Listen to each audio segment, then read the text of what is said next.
কারণ সূর্যও বাড়ি যাচ্ছে আর আমরাও বাড়ি যাচ্ছি। চলো, তোমাদের ব্লগটা কেমন লাগলো একটুখানি কমেন্টে জানিও, আর যদি কিছু ভুল থাকে সেটাও আমাকে বলো, নেক্সট ব্লগে আমি সেটা ঠিক করার চেষ্টা করব।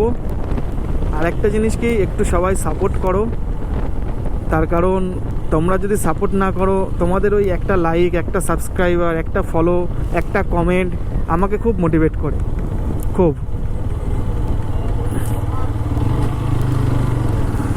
এটা হচ্ছে দেখেছো বাজার, চা খাবো, দেখি সামনে চায়ের দোকান কোথায় পাই। এটা হচ্ছে সেই তারকনগর, যেটা হচ্ছে তোমাদের যাওয়ার সময় দেখিয়েছিলাম, কিন্তু এই তারকনগরের এই রেলগেটের অবস্থা তো খুবই খারাপ।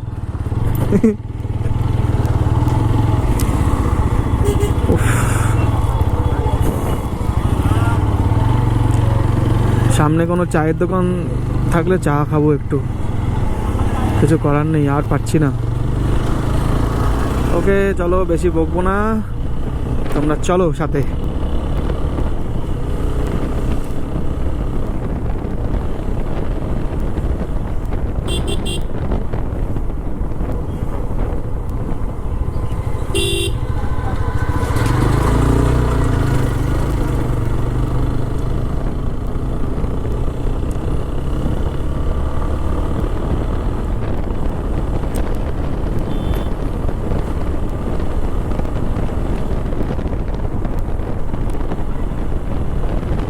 তো আমার একটা জিনিস খারাপ লাগলো, মানে এই শিবনিবাস মন্দিরের এখানে স্থানীয় কিছু লোকজন আছে, তাদের ব্যবহার খুব খারাপ। একটা ফাঁকা জায়গাতে ছিল, তো আমি সেখানে গাড়িটা রেখেছি, মন্দিরের সামনেই হয় হয়তো, এবার ফাঁকা যেহেতু আমি এমন টাইমে গেছি তখন কোনো ভিড় নেই, আমরা 10-12 জন হয়তো ছিলাম। তো দেখেছো অবস্থা। তো তোমার হচ্ছে এবার বাইকটা রেখেছি, কার বাইক, মন্দিরের সামনে বাইক রেখেছে, সে নানা রকম কথা। তো আমি আর বেশি কথা না বাড়িয়ে আমি বললাম দাদা নিয়ে নিচ্ছি, এটা ঠিক না। ফাঁকা বলে আমি রেখেছি, আমার সামান্য জ্ঞানটুকু আছে যে কোথায় বাইক রাখতে হয়, কোথায় রাখতে হয় না।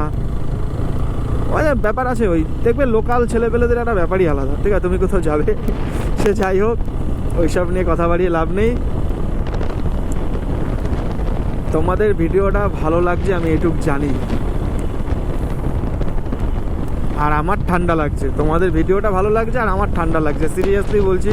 মানে ঘড়ির কাঁটা যত নামছে নিচের দিকে, মানে 4টে, 4:30, 5টা এরকম যত হচ্ছে না, তত আমার ঠান্ডা বেশি লাগছে, সিরিয়াসলি বলছি, প্রচণ্ড ঠান্ডা লাগছে। কারণ আমি একটা নর্মাল একটা টি শার্ট পরে এসেছি, যদি রাইডিং জ্যাকেটটা পরে আসতাম তাও হতো, কিন্তু আমি